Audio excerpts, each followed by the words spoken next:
하나님은 복의 주관자이십니다. 하나님은 교회를 통해서 약속하신 복을 주십니다.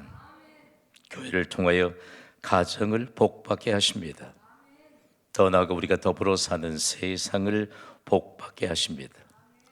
여러분, 이런 교회 보셨습니까? 성경엔 기록하고 있습니다. 하나님이 얼마만큼 교회를 통해서 약속하신 복을 주실까? 초대교회였던 예루살렘 교회의 성도들은 교회 역사상 제2도약의 시대를 열어 세상을 복받게 했습니다. 오늘 3부 예배 시간에도 하나님이 약속하신 복이 이루어지는 증거를 갖도록 우리에게 말씀으로 임재하신 줄 믿습니다. 말씀을 잘 들으십시오. 그리고 말씀을 들었거든 받으셔서 마음에 새기십시오. 반드시 폭발적인 말씀의 능력이 나타나게 될 줄 믿습니다. 가장 먼저 초대교회에는 폭발적인 복음의 능력이 나타났습니다. 복음의 능력은 교회 역사상 전무후무한 부흥이 일어났습니다. 이걸 뭉뚱그려서 해석하면 곤란해요. 베드로가 오순절날 사도들과 함께 서서 복음을 전할 때 복음을 받은 사람들이 세례를 받았습니다. 이날에 신도의 수가 3,000명이나 더해졌습니다. 오늘 말씀을 들을 수 있게 되길 간절히 소망합니다. 말씀을 듣지 않으면 아무런 능력도 나타나지 않습니다. 베드로가 또한 어느 날 솔로몬 행각에서 복음을 전할 때 말씀을 들은 자들 중에 남자만 5,000명이 믿게 되었습니다. 저는 오늘 1, 2, 3부 예배를 인도하면서 말씀을 받고 말씀을 듣는 경신교회의 동역들을 통해서 폭발적인 복음의 능력이 나타나게 될 줄 믿습니다. 복음에는 능력이 있거든요. 폭발적인 복음의 능력이 나타나는데 그 증거가 바로 폭발적인 교회 성장이었습니다. 폭발적인 교회 성장을 경험했던 초대교회 성도들에게는 드러나는 특징이 있었습니다. 오늘은 참이라고 하는 단어를 사용할 텐데 끊임없이 쉬지 않고 하나님을 찬미했습니다. 할렐루야! 하나님의 이름을 높이는 찬송, 하나님이 하실 일들을 그대로 증거하는 찬양, 똑같은 맥락입니다. 여러분, 폭발적인 복음의 능력을 믿습니까? 폭발적인 교회의 성장도 우리에게 주실 줄 믿습니까? 여러분, 그렇다면 쉬지 않고 늘 하나님을 찬송하시기를 주님의 이름으로 부탁을 드립니다. 그들은요, 특별히 온 백성에게 칭송을 받았습니다. 제게는 끊임없이 하는 기도가 있는데 광주광역시에서 칭송받을 교회들이 많은데 그 가운데 경신교회 성도들이요, 광주 시민들에게 칭송받는 주의 백성들이 되기를 간절히 사모합시다. 이것이 얼마나 중요한 역사를 세웠는지 모릅니다. 이 일로 인해서 날마다 구원받는 숫자가 많아지게 했고 폭발적인 교회의 성장을 가져오게 되었습니다. 이걸 총괄적으로 설명하면 하나님의 은혜입니다. 오늘도 하나님의 은혜가 임하면 우리로 할 수 없는 일들을 이루어 주시는 하나님의 능력이 증거될 줄 믿습니다. 여러분, 폭발적인 복음의 능력이 나타나고 교회가 폭발적으로 성장하는 이 예루살렘 교회, 무엇이 문제이겠습니까? 그런데 하나님은 문제점 하나를 지적하십니다. 예수님이 부활하시고 승천하시면서 제자들에게 당부하셨던 그 당부하신 사명을 망각한 채 폭발적인 복음의 능력만 경험하고 폭발적인 교회 성장만 경험하고 예루살렘에만 머물러 있는 초대교회 성도들을 일깨우기 시작합니다. 부활하신 예수님이 승천하시면서 당부하신 사명이 무엇인가를 사도행전 1장 8절은 이렇게 증거하거든요. 우리 함께 소리 높이 읽습니다. 시작. 오직 성령이 너희에게 임하시면 너희가 권능을 받고 예루살렘과 온 유대와 사마리아와 땅끝까지 이르러 내 증인이 되리라 하시니라. 아멘. 예루살렘에만 머물러 있습니다. 우리가 내가 은혜 받았다라고 할 때 상당 부분 오해가 있습니다. 여러분, 우리가 하나님의 은혜로 구원받은 줄 믿습니다. 복음을 전하려고 하지 않아요. 복음을 삶으로 증거하려고 하지 않아요. 이때에 예루살렘 교회가 예수님이 당부하신 사명을 잊고 있었을 때 예루살렘에 큰 핍박이 일어났습니다. 신실한 7지사 중 한 사람인 스데반이 돌에 맞아 순교를 당하였습니다. 있을 수 없는 일이지요. 그런데 그 현장에 히브리식으로는 사울이라고 하는 이름을 가진 청년, 나중에 이 청년은 이방의 선교사로 부름을 받아서 로마가 세계를 지배하던 시대에 로마식 이름인 바울로 복음을 증거하게 됩니다. 그 청년이 그 자리에서 핍박자 중 한 사람으로 손에 돌을 들고 있었습니다. 당시의 정황들은 사도행전 8장 1절에 이렇게 소개합니다. 함께 읽어볼까요? 시작. 사울은 그가 죽임을 당함을 마땅히 여기더라. 그날에 예루살렘에 있는 교회에 큰 박해가 있어 사도 외에는 다 유대와 사마리아 모든 땅으로 흩어지니라. 아멘. 하나님의 역사입니다. 복음은 하나님의 능력인 줄 믿습니다. 하나님의 능력인 복음을 믿는 자들이 복음을 가둬두고 있으니까 핍박이 일어나게 합니다. 그리고 사도들 외에는 모두 다 흩어지게 하셨습니다. 하나님은요, 못 하실 일이 없는 줄 믿습니다. 복음이 예루살렘에서부터 먼 곳으로 퍼지게 되는 근본적인 동기가 예수님이 부탁하신 사명을 잊고 있을 때였습니다. 이 큰 핍박에 대해 전 세계적으로 주목을 받았던 사람들이 등장합니다. 예루살렘에서 핍박을 피해 흩어진 초대교회 성도들입니다. 인류 역사는요, 이때의 핍박을 피해서 수많은 교회를 탄생시킨 초대교회 성도들을 주목받는 사람들로 등장시키면서 이들을 통해서 수많은 교회가 탄생했던 이 역사적인 사실들을 증거하고 있습니다. 이게 참 묘하지요. 여러분, 예수님을 구주로 믿습니까? 오늘 이상해, 이쪽은 잘 안 돼요.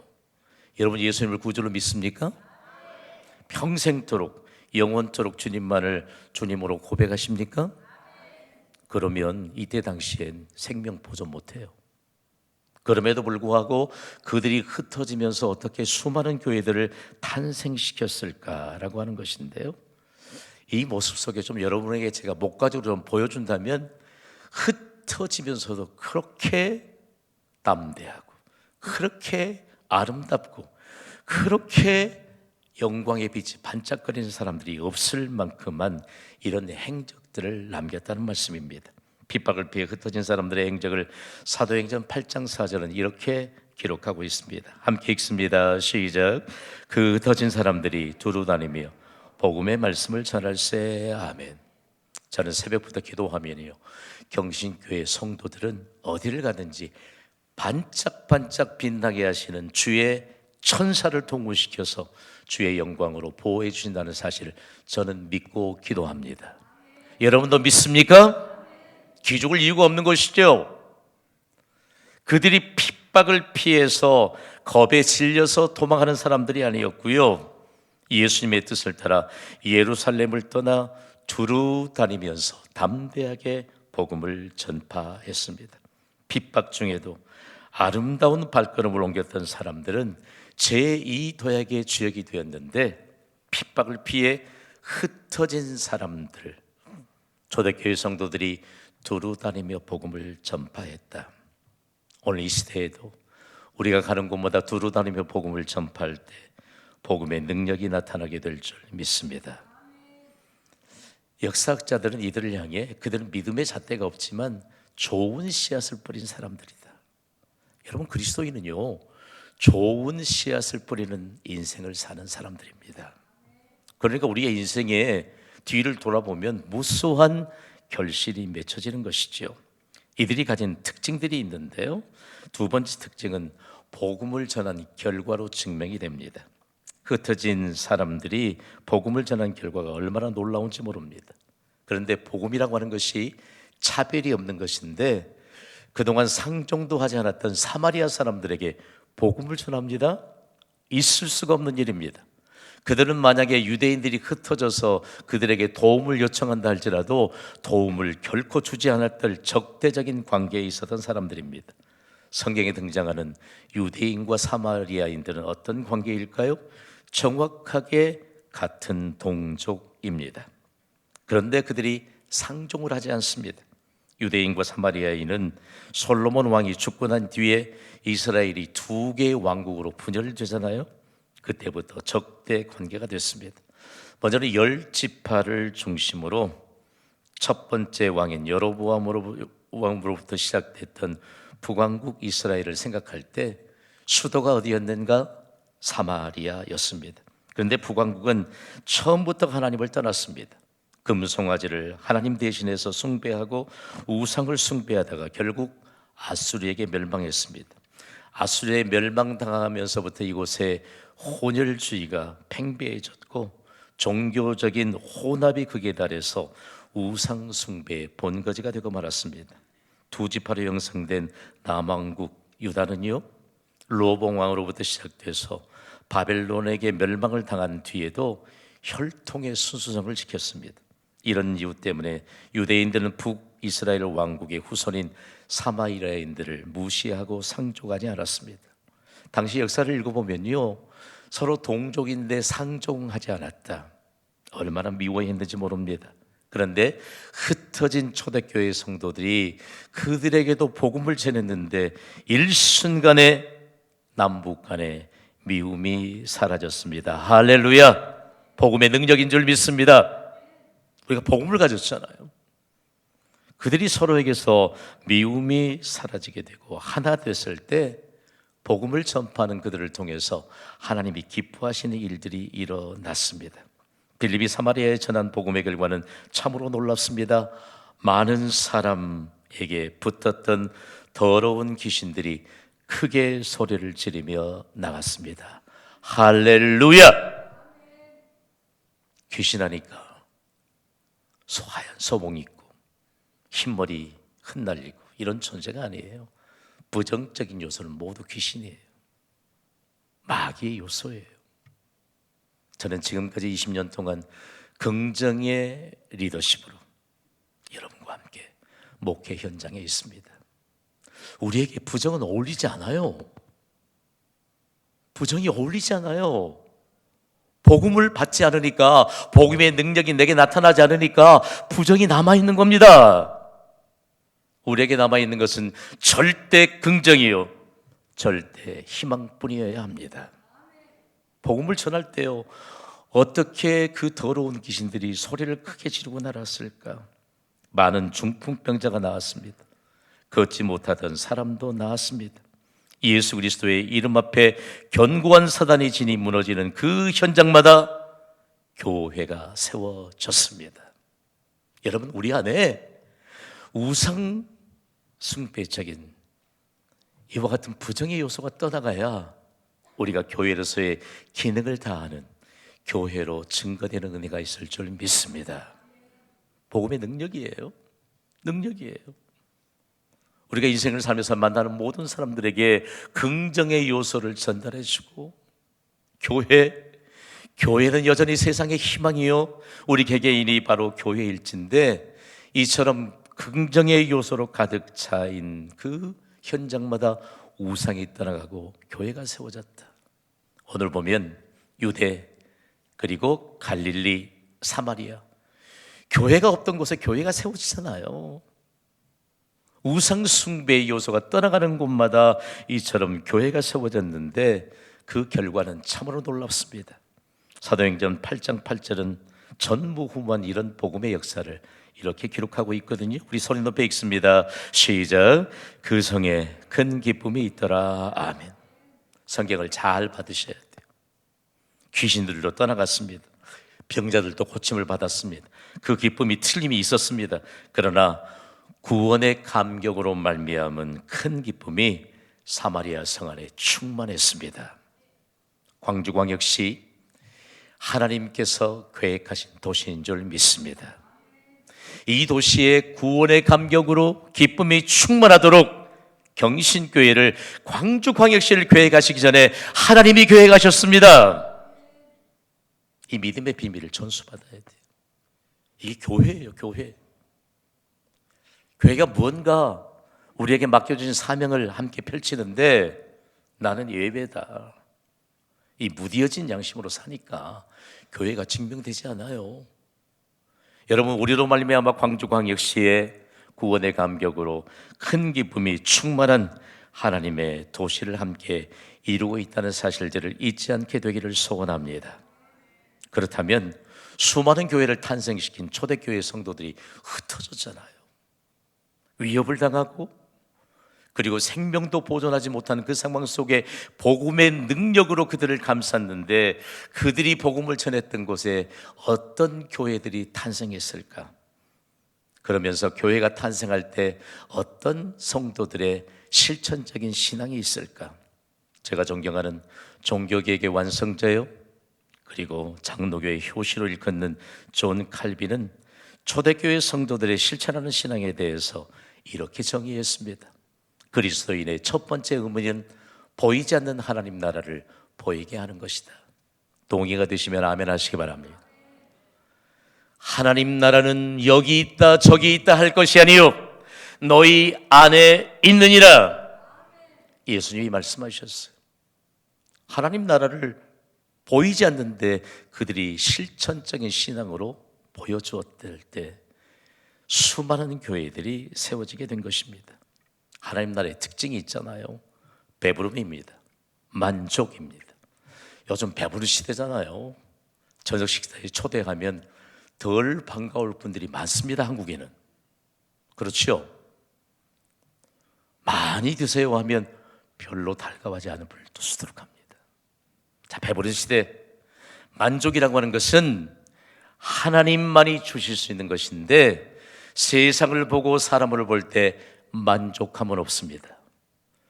주일학교를 좀 좋은 데 나오셔서 이 찬양 다 하시는데, 그러나 우리 주 예수 그리스도를 바라볼 때 내게 만족함이 있다는 고백이 실천적인 신앙으로 증거되기를 주님의 이름으로 축복합니다. 이것이 보이지 않는 하나님의 나라를 우리의 삶으로 보여주는 초대교회 성도들. 그러면서 오늘 본문 사도의 행전 9장 31절은요 얼마나 많은 교회들이 세워졌던지 이렇게 증거합니다. 사도행전 9장 31절을 함께 읽습니다. 시작. 그리하여 온 유대와 갈릴리와 사마리아 교회가 평안하여 든든히 서가고 주를 경외함과 성령의 위로로 진행하여 수가 더 많아지니라. 아멘.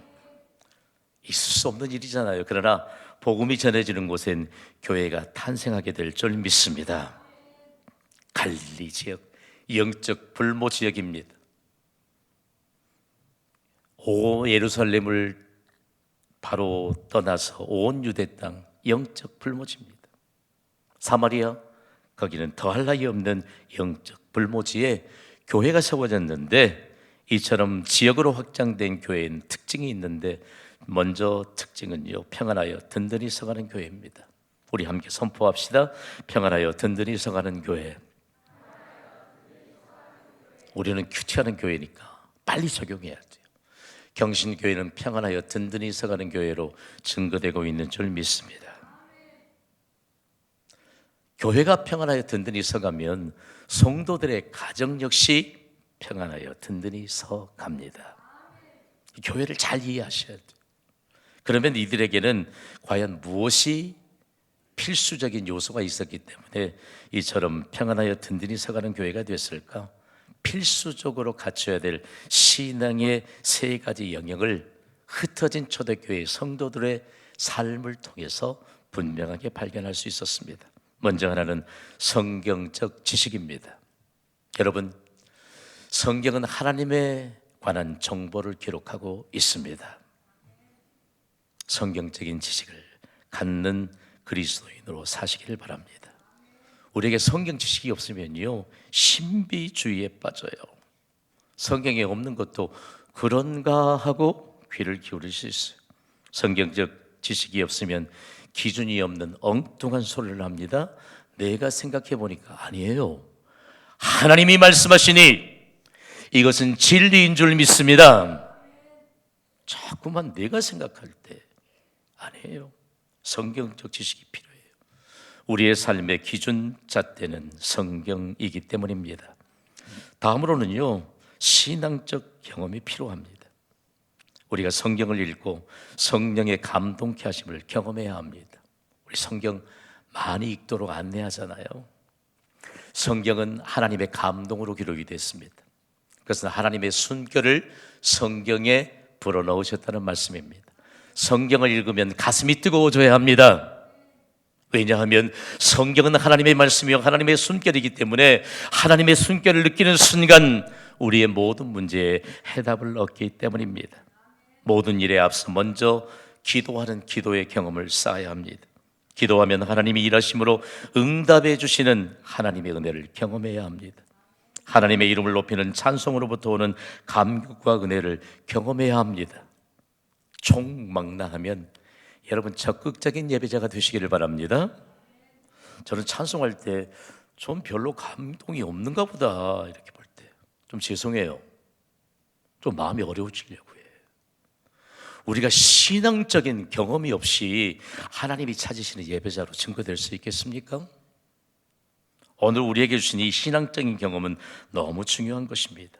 다음으로는요, 봉사의 삶을 살아야 합니다.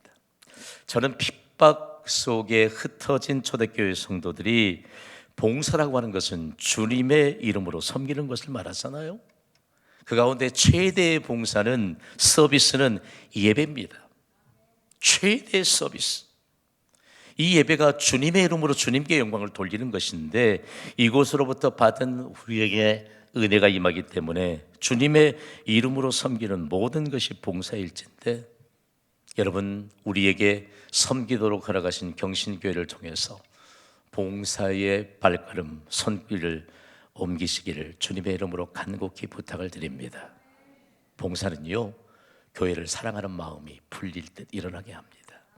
중요한 결론 하나는 하나님이 세우신 교회를 사랑하는 자에게 하나님은 복을 주십니다. 다음으로 이 초대교회 성도들이 흩어져서 수많은 교회를 탄생시켰는데 그들을 통해서 드러나는 두 번째 특징은 주를 경외하는 교회입니다.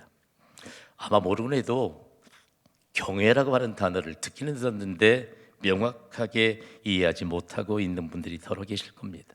이 경외한다고 하는 말은요, 오직 하나님을 향해서만 합당하게 사용되는 단어인데 하나님을 향한 합당한 존경심을 의미합니다. 그리고 하나님을 향한 합당한 두려움을 의미합니다. 두 단어가 합해지면 어떤 결과물이 나타날까? 사도 바울이 이방에 세워진 교회를 통해서 명확하게 증거했습니다. 여러분 하나님께 합당한 존경심을 갖고 있습니까? 합당한 두려움을 갖고 있습니까? 경건의 모양이 나타나게 될 것입니다. 경건의 능력이 나타나게 될 것입니다. 경건의 모양과 경건의 능력이 나타나는 하나님을 경외하는 이 믿음은 결단코 어떤 일로 증거가 되느냐? 하나님을 기쁘시게 하랴 아니면 사람을 기쁘게 하라는 사이에서 갈등하지 않습니다. 초대교회 성도들이 흩어지면서 하나님을 기쁘시게 할 것인가 아니면 사람을 기쁘게 할 것인가 두 사이에 한 번도 갈등하지 않았습니다. 오늘 삼배회가 되니까 제가 좀 여유가 생기네요. 오늘 이리 갈까 저리 갈까 차라리 돌아갈까 하다가 교회 오신 분 안 계세요? 저는요 여러분에게 노파심으로 좀 당부해요. 오늘 우리에게서 하나님과 사람 사이에서 갈등하지 않는 경건의 모양과 경건의 능력으로 드러나게 되는 주를 경외하는 교회로 세워졌던 것 너무 영광스럽잖아요. 다음으로는요 성령의 위로가 있는 교회였습니다. 성경이 우리에게 위로라고 하는 단어를 가끔 주시는데 위로는 하나님께서 가장 가까이에서 도우신다는 의미입니다. 하나님은 어떤 자를 도우실까요? 하나님을 경외하는 자를 도우십니다. 하나님을 가장 가까이에서 우리가 경외하는 자에게 하나님이 가장 가까이에서 도우시는데 성령의 위로가 진행되었다. 저는 이 말씀을 연구하면서 얼마나 많은 도전을 받았는지 몰라요. 지금 우리가 앉아있는 이곳에서 여러분 개개인에게 성령의 위로가 진행되고 있음을 믿으시기 바랍니다. 성령의 위로가 지금 진행되고 있습니다. 경신교회 안에 개개인 모든 성도들에게 성령의 위로가 진행되고 있습니다. 일들을 생각하면요 겁날 게 하나도 없어요.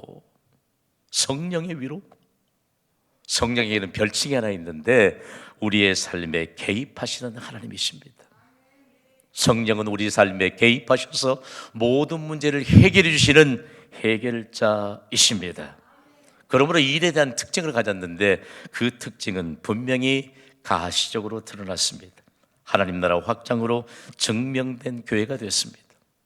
영적인 불모지인 곳에 교회가 세워졌는데 그 교회들마다 하나님 나라가 확장으로 증명됐다. 얼마나 가슴 뛰는 일인지 모릅니다. 교회는 생명 공동체입니다. 여러분을 도전합니다. 생명 공동체인 교회는 성장하는 것이 당연한 줄 믿으시면 아멘 하시기 바랍니다. 우리에게 선물로 주신 믿음도 생명체입니다. 어떤 분이 이런 고백 아닌 고백하다가 저한테 되게 야단 맞으셨어요. 나는 왜 그렇게 믿음이 안 자랄까요? 믿음이 안 자라는데 이유가 있죠. 생명체인 믿음이 자라게 하기 위해서는 과연 어떻게 해야 될까? 오늘 교회 설립 20주년을 맞이해서 제2도약의 시대를 여는 경신교회를 향해 도전해 주시는 핵심적인 메시지입니다. 초대교회 성도들이 흩어지면서 핍박 속에서도 수많은 교회들을 탄생시켰는데 계속해서 세워지는 각 대륙에서 세워지는 교회들마다 초대교회에서 핍박을 피해 흩어진 성도들이 교회를 탄생시키고 하나님 나라를 확장시키던 제2도약의 시대를 그대로 모방해서 증거되게 했습니다. 그 가운데 19세기 남아프리카에서 있었던 일들 중에 한 사람을 소개하자면요, 19세기 남아프리카의 가장 사랑받는 설교자였던 앤드류 머레이는 그의 경건한 삶을 토대로 세계적 명성을 지닌 저술가가 됐습니다. 그는 철저하게 말씀과 기도로 복음의 능력을 경험하는 자신의 경험으로 선한 영향력을 펼쳤던 사람입니다. 그의 경험된 고백이 제2도약의 시대를 여는 경신교회 성도들을 도전합니다.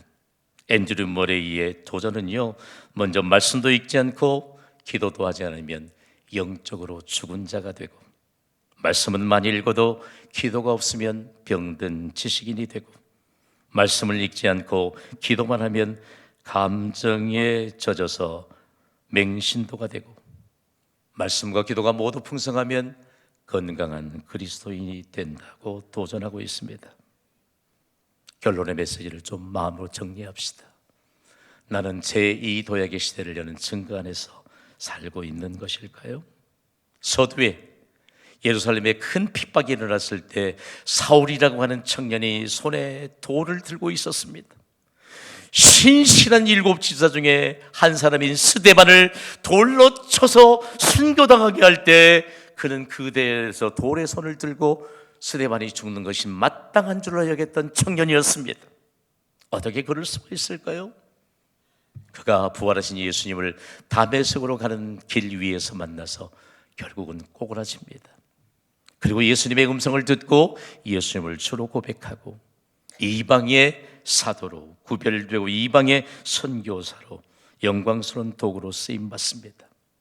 초대 예루살렘에서 큰 핍박이 일어났던 것처럼 고대 예배소 지역에서도 교회가 세워지면서 큰 핍박이 일어났습니다. 당시 예배소 교회를 담임했던 목회자 디모데에게 예루살렘에 임하였던 큰 핍박을 경험했던 바울이 이런 서신을 보냈습니다. 디모데전서 4장 5절입니다. 함께 읽습니다. 시작. 하나님의 말씀과 기도로 거룩하여짐이니라. 아멘. 하나님은 우리에게 복 주시기를 원하십니다. 사울이 변하여 바울이 된 게 아닙니다. 사울은 히브리식 이름이요, 바울은 로마식 이름입니다. 우리가 한국에 살다가 다른 나라에 이민을 가면, 저도 미국에 있는 동안 데이빗이라고 하는 영어 이름을 가졌습니다. 어렵지도 않은데 판석하면 되게 어렵대요. 자기들 이름은 더 어렵고 긴데 데이빗이라고 하는 이름을 가졌어요. 그것처럼 사울의 아버지가 사울이 어린 시절에 길리기아 다소 지방으로 이민을 갔는데 그곳은 로마 지역이 든든한 기반을 다져놓았던 곳입니다. 로마식 이름인 바울.